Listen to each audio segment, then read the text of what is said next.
C'est moi qui suis Ulysse, de qui le monde entier chante toutes les ruses.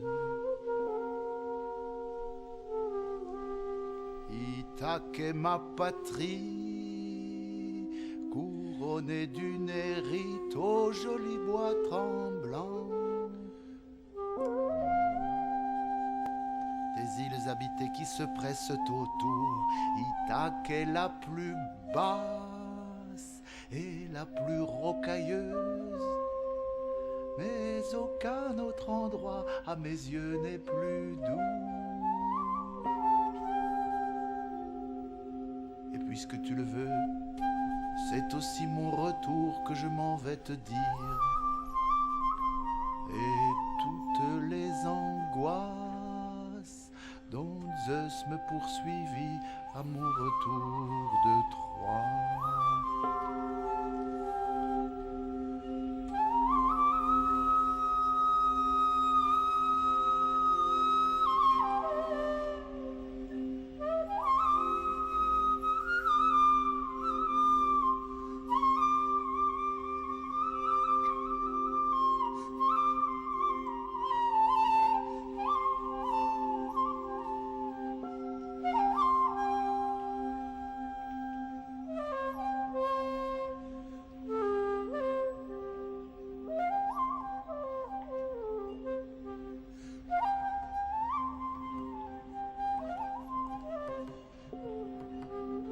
En partant de Troade, le vent nous emporta au pays des Kykones.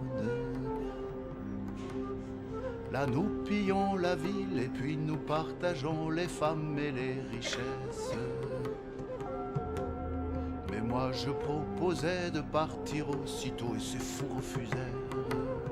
Le vin coulait à flot sur la plage à milliers, on égorgeait les bêtes. Cependant nos Kykones appelaient leurs voisins, prudence qu'au printemps les feuilles et les fleurs. Très vite ils arrivèrent, quelle charge de mots. Tant que grandit le jour sacré, nous résistons, mais au déclin de la journée, c'est la défaite. Sisac et Aguétré succombent sous leurs coups. Nous autres nous fuyons la défaite et la mort, nous reprenons la mer en pleurant les amis. Je fais les 3 fois le nom des malheureux.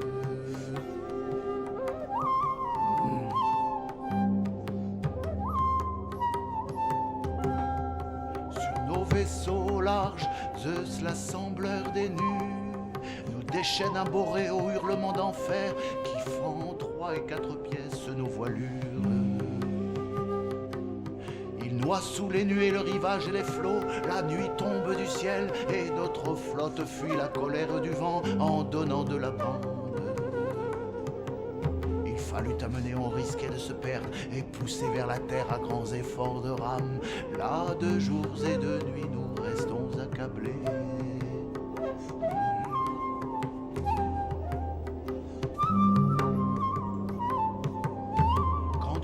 14e jour, l'aurore aux belles boucles annonce la venue. Nous replantons les mâts, nous allions revenir sains et saufs au pays.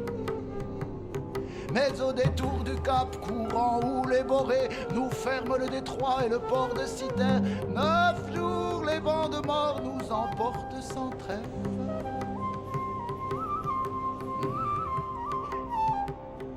Le 10e nous mène au bord des lotophages, chez ce peuple qui n'a pour tout mais qu'une fleur, c'est la fleur de lotus qui dispense l'oubli. On arrive, on débarque, on va puiser de l'eau, puis sans tarder mes gens pour réparer leurs forces se mettent au repas sous le flanc des croiseurs. Quand on a satisfait la soif et l'appétit, j'envoie 3 de mes gens reconnaître les lieux, 2 hommes de mon choix qu'un héros accompagne.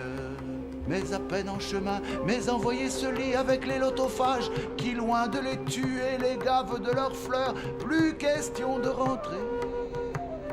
Je dois les ramener de force tout en pleurs et les mettre à la chaîne, allongés sous les bancs, au fond de leur navire qu'ils voulaient déserter. Puis je fais embarquer mes gens restés fidèles, pas de retard à bord, ils auraient vite perdu le goût de tout retour. De là nous arrivons au pays des cyclopes, qui ne font de leurs mains ni plan ni labourage, tant ils ont de confiance envers les immortels. Chez eux pas d'assemblée qui juge ou délibère, mais au fond des grands monts chacun dicte sa loi, au creux de sa caverne à ses enfants et femmes. Au devant de ce port s'offre une île boisée, où les chèvres sauvages se multiplient sans fin, jamais un pas humain ne va les y troubler. Cette île offre aux marins un mouillage très sûr, et tout près de ce havre s'épanche l'onde claire d'une source sous roche au creux des peupliers. C'est là que nous entrons, un dieu nous pilotait dans la nuit la plus noire. Autour de nos vaisseaux la brume était épaisse, la lune était voilée. Alors on amena une à une les voiles, puis on débarqua au brisement de mer, et nous nous endormîmes en attendant le jour.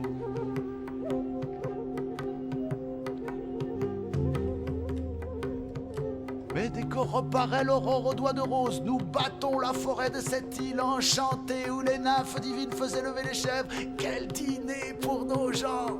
Nous revenons à bord prendre vite les arcs et les épieux à douille. Les tireurs se déploient partagés en 3 bandes. Et les dieux nous octroient une si belle chasse que mes 12 vaisseaux ont chacun leurs 9 chèvres. Pour mon bord seulement, on en prélève 10. Ainsi tout un grand jour, nous restons au festin. On avait du bon vin, des viandes à foison. La terre des cyclopes était là toute proche. Nous entendions leur voix, nous voyions leur fumée. Nous écoutions bêler leurs brebis et leurs chèvres. Au coucher du soleil, quand la nuit fut tombée, on s'endormit bientôt. Mais dès que reparut l'aurore aux doigts de rouge, j'appelais tout le monde. Fidèles équipages, attendez-nous ici, pendant que nous allons, mon navire et mes hommes, interroger ces gens et savoir ce qu'ils sont.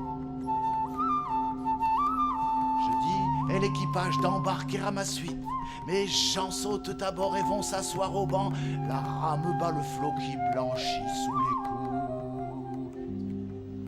Nous avons vite atteint l'endroit d'ailleurs tout proche, où sur le premier cap s'offrait à nos regards une haute caverne ombragée de lauriers.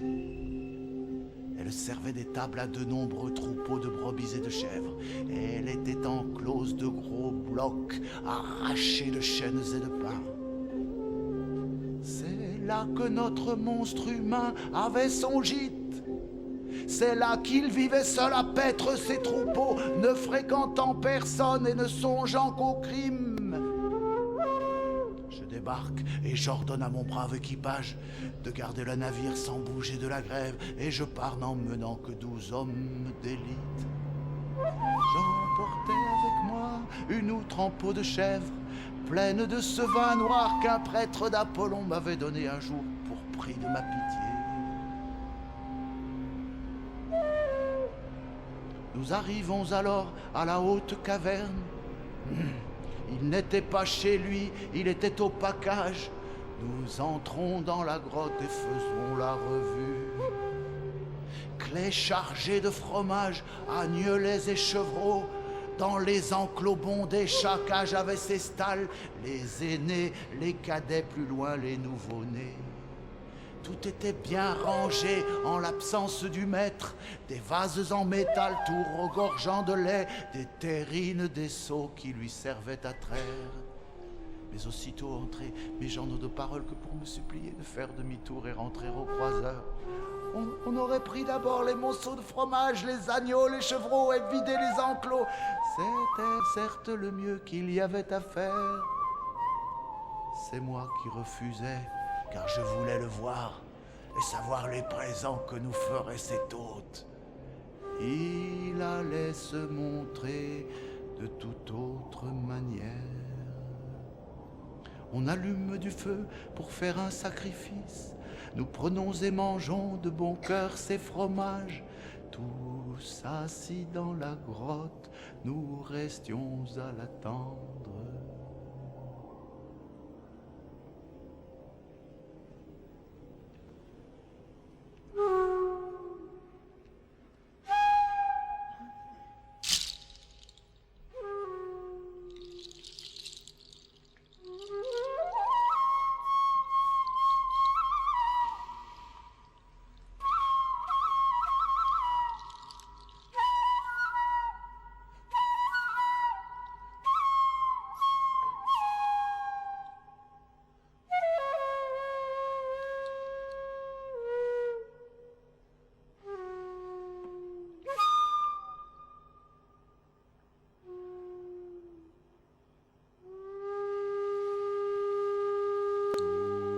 Nous avions allumé le feu du sacrifice et nous avions mangé de bon cœur ces fromages. Tous assis dans la grotte, nous restions à l'attendre. Le voici qui arrive, ramenant son troupeau.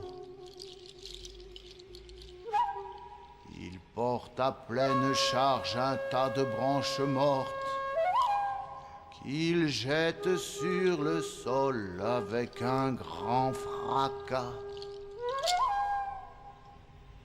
Il fait alors entrer dessous la haute voûte tout son troupeau bêlant de brebis et de chèvres, mais il laisse au dehors les boucs et les béliers.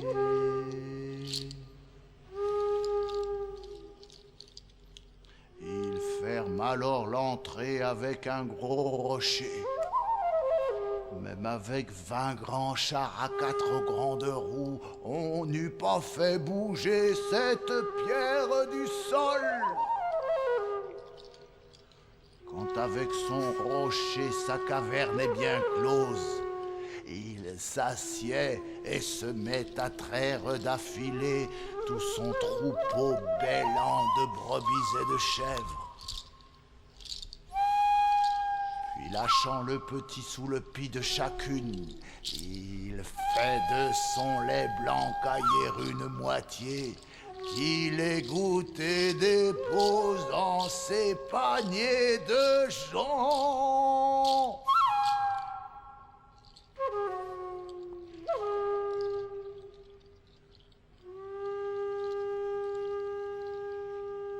Nous étions cachés au fond de la caverne. C'est là qu'il nous découvre atterré par sa taille et sa voix de tonnerre. Il nous demande alors: « Étrangers, dites-moi d'où nous arrivez-vous sur la route des ondes? Seriez-vous par hasard occupé de commerce ?» Contenant ma frayeur, je lui fais ma réponse. « Nous sommes Achéens, nous revenons de Troie.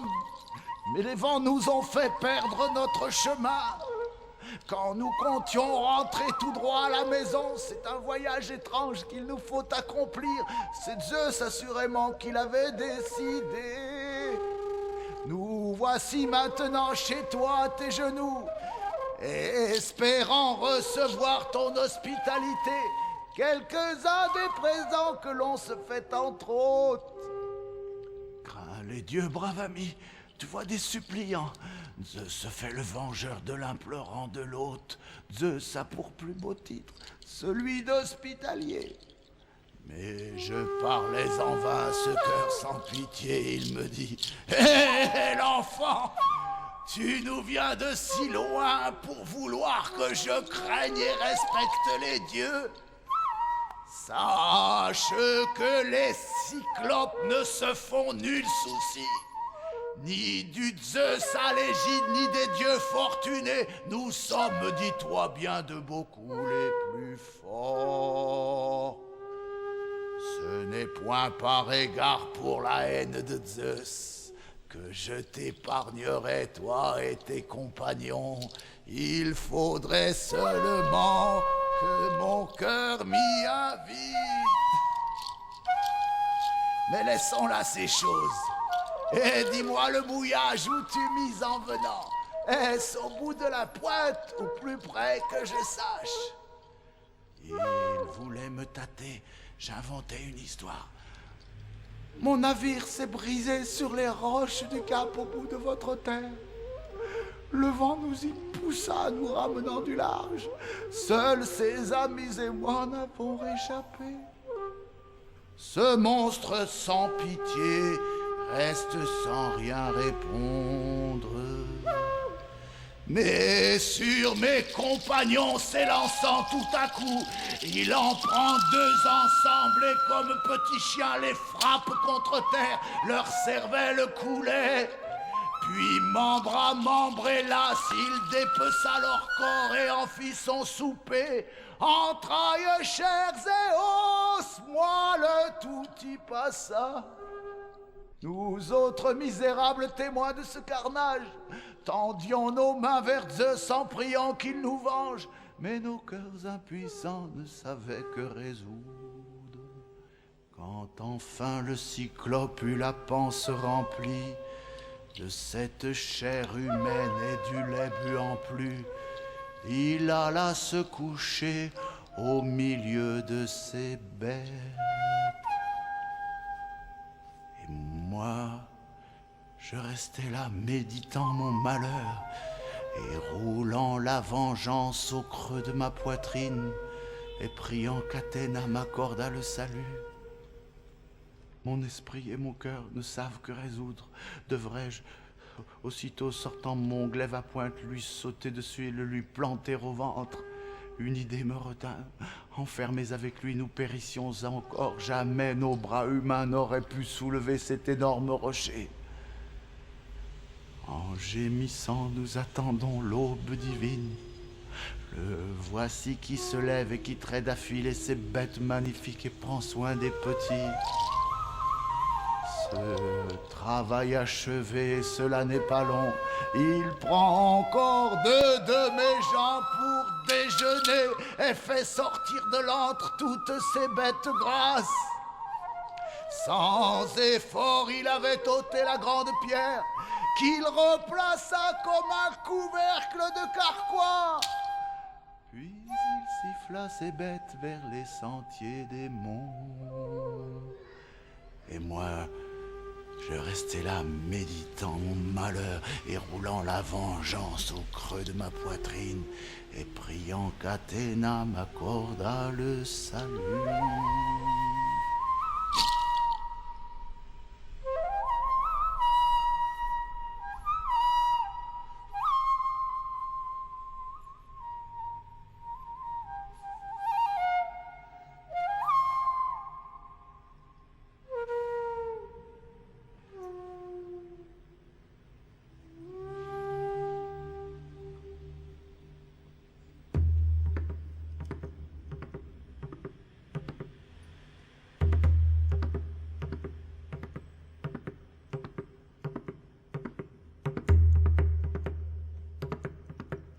Le cyclope avait là contre une palissade une énorme massue. C'était un olivier qu'il avait coupé vert pour le porter bien sec. Nous l'avions comparé aux mains d'un noir vaisseau, d'un de ces grands navires à 20 bancs de rameurs qui peuvent traverser le grand gouffre des mers. Je me lève et je viens en couper un bon mètre. Je le passe à mes gens qui en ôtent les nœuds, le polissent avec soin. Je taille alors la pointe. Je la mets à durcir dans le feu que j'active. Je cache enfin ce pieu au profond du fumier qui recouvrait le sol de la grande caverne. Je fais tirer au sort qui prendra avec moi le risque indispensable de soulever le pieu et de le faire tourner dans l'œil unique du monstre. Le sort désigne ceux que j'aurais pris moi-même. Ils étaient 4 en tout et je fais le 5e. On attendrait bien sûr qu'ils se soient endormis.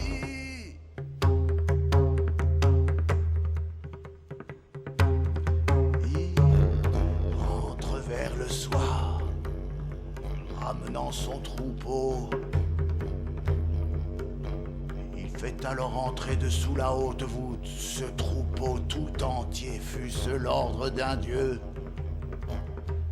Quand avec son rocher sa caverne est bien close, il s'assied et se met à traire d'affilée ces bêtes magnifiques et prend soin des petits. Ce travail achevé, cela n'est pas long. Il prend encore 2 de mes gens pour son dîner. Alors je viens à lui et lui parle tout près. Je tenais à 2 mains cette outre de vin noir, de ce vin noir si doux qui me venait d'un prêtre. Cyclope, un coup de vin pour finir ton repas. C'était la libation que je voulais t'offrir, pensant que ta pitié nous remettrait chez nous. Mais ta fureur n'a plus de borne, malheureux.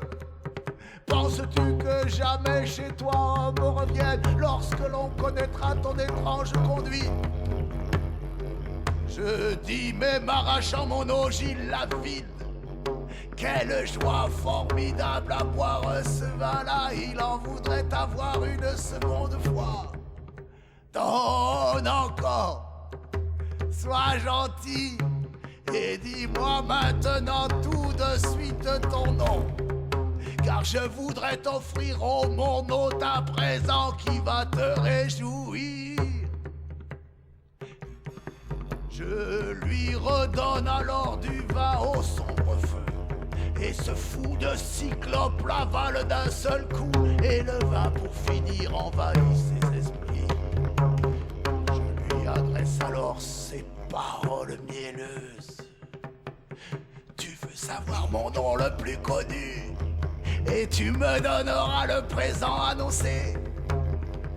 C'est personne mon nom.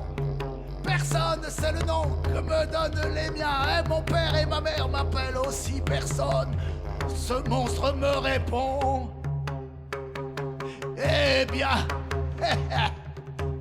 je mangerai.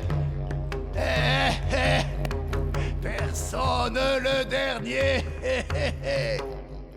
Le reste ira devant. Le reste ira devant. Le voilà mon présent, le voilà mon présent. Et moi je demeurais méditant mon malheur, et roulant la vengeance au creux de ma poitrine, et priant qu'Athéna m'accorda le salut. Or il se renversa et tomba sur le dos. Et bientôt nous le vîmes ployer son cou énorme, et le sommeil le prend, invincible dompteur.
avions vu ployer son cou énorme.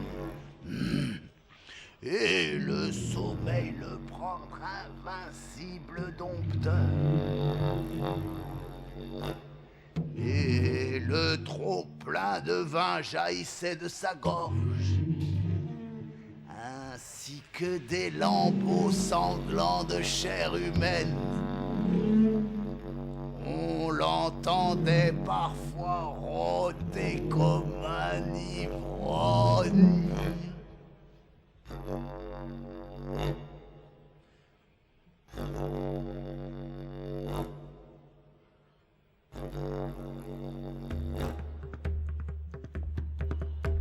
J'avais saisi le pieu et l'avais mis chauffer dans le monceau de braise.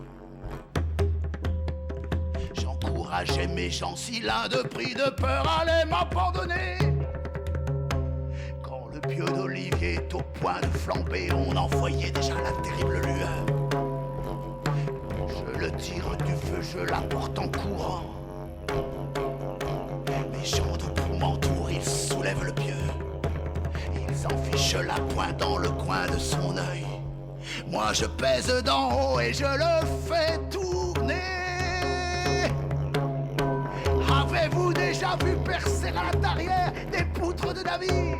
C'est ainsi qu'en son œil nous tenions et tournions notre pointe de feu. Et le sang bouillonnait autour du pieu brûlant, les paupières fumaient, la prunelle flambait, et l'œil en sa racine grésillait sous la flamme.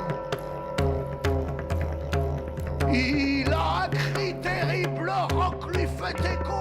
Il s'arrache de l'œil le pieu trempé de sang et le rejette au loin de ses mains en délire.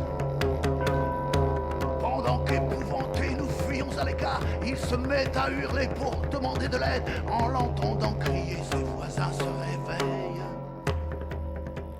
Polyphème, pourquoi ces cris d'accablement? Pourquoi nous réveiller en cette nuit divine? Et lui, et tout s'il reprenait voulant savoir sa peine.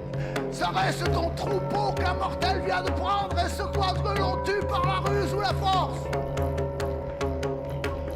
Et lui d'une voix forte Polyphème me répond: la ruse, mes amis, la ruse et non la force. Et qui me tue, c'est personne. Personne contre toi, alors si tu es seul, c'est une maladie qui te vient du grand Zeus. Invoque Poséidon, car nous n'y pouvons rien. À ces mots, ils s'en vont et je riais tout bas. C'était mon jeu de mots qui les avait trompés. Ils étaient les plus forts, j'étais le plus malin.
Solitaire, le cyclope gémissait de douleur.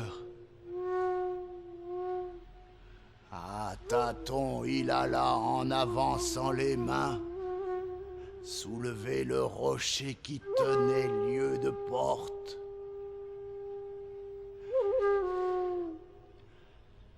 Sans tarder, il se mit au travers de l'entrée pour nous prendre au passage dans le flot des moutons. Il attendait de moi pareil enfantillage. Je pesais au contraire mes ruses, mes calculs. Et voici le projet que je crus le plus sage. J'avisai ces béliers à l'épaisse toison. Sans bruit, je pris l'osier qui servait pour son lit. Ensemble, je liais les mâles 3 par 3. La bête du milieu porterait l'un de nous. 2 autres sur ses flancs pour mieux le protéger. Et ainsi 3 béliers feraient passer un homme.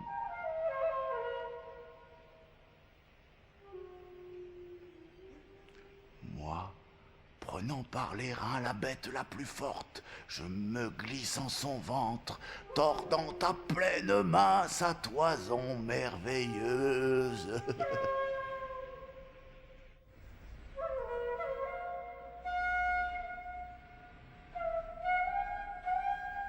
Aussitôt que paraît l'aurore aux doigts de rose, les boucs et les béliers s'en vont au pâturage et les brebis bêlantes attendent pour la traite. En proie à ses douleurs, le cyclope fouillait l'échine de ces bêtes qui s'arrêtaient bien droites. Mais il ne trouva pas ce que cachait la laine.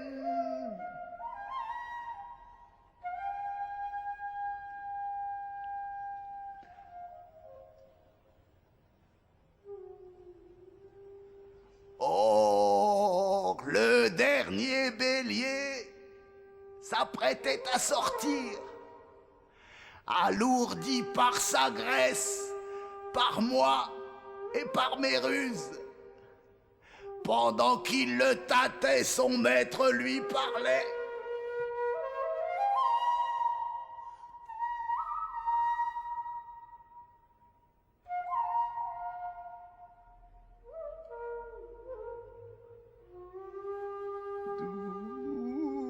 Bélier, qu'as-tu donc à sortir le dernier?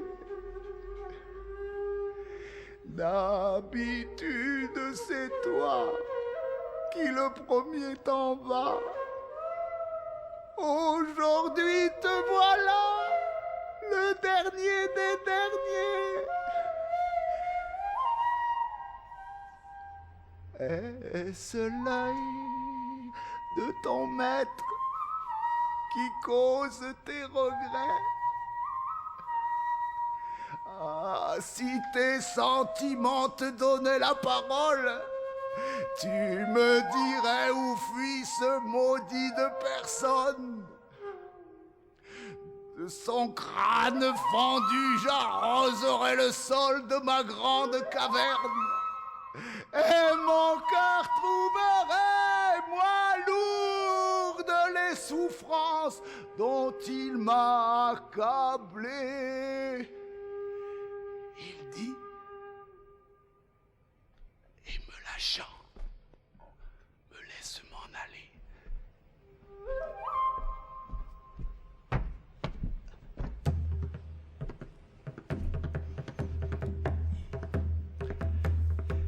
Dès qu'on est un peu loin de l'entrée de la cour, je me déprends d'abord, puis détache mes hommes. Nous fuyons en courant. Sans tarder, nous poussons les bêtes trottinantes que la graisse alourdit, prenant de longs détours pour ne pas être vus et rentrer au navire. Ah, la joie de mes gens de nous voir apparaître, et les pleurs et les cris sur ceux qui ne sont plus. Mais les sourcils froncés, je défends que l'on pleure. J'ordonne qu'au navire on jette sans retard tout un flot de brebis à l'épaisse toison, puis que sur l'onde amère aussitôt l'on repart. Les gens sautent à bord et vont s'asseoir au banc. Aussitôt que le flot blanchit de sous leur cou, je m'adresse au cyclope en paroles railleuses. Non, il n'était pas dit qu'abusant de ta force, cyclope, tu devais manger les compagnons d'un homme sans vigueur.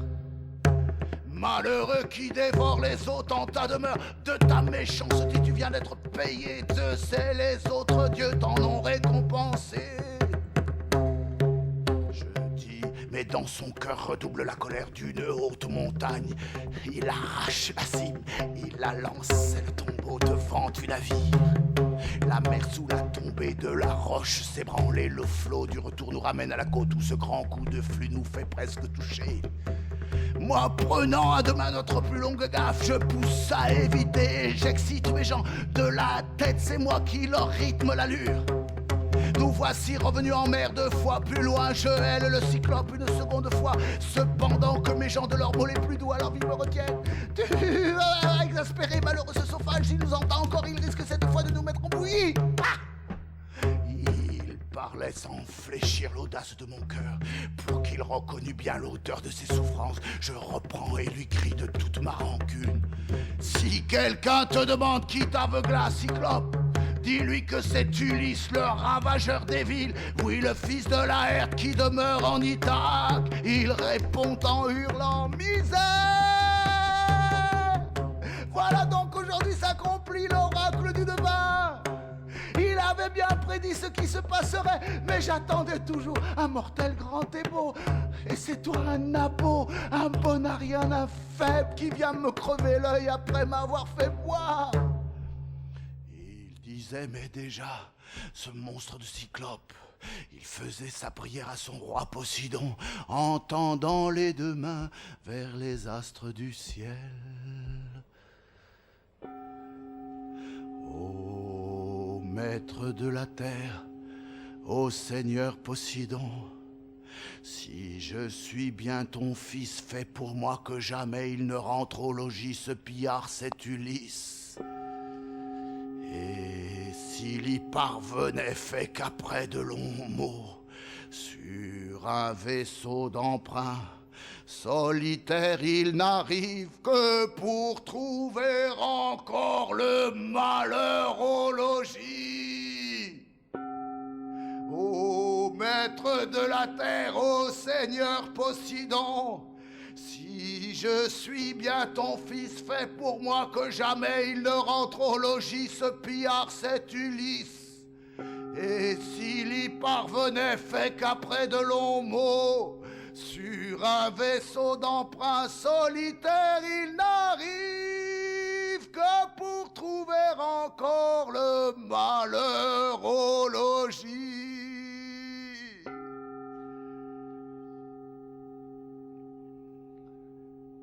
C'est ainsi qu'il priait, ce cyclope blessé. Poséidon l'exauça.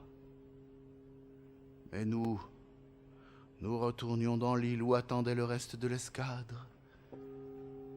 On arrive, on échoue le vaisseau sur le sable, on sort de la cale les moutons du cyclope. Je fais si bien les parts que chacun est content. Seul, je suis mieux traité. Mes compagnons guetterés me donnent le bélier. Je l'offre sur la grève au dieu des nuées sombres, à Zeus, fils de Cronos. Ainsi tout un grand jour, nous restons au festin. Au coucher du soleil, quand viennent les ténèbres, on s'étend pour dormir sur la grève de mer.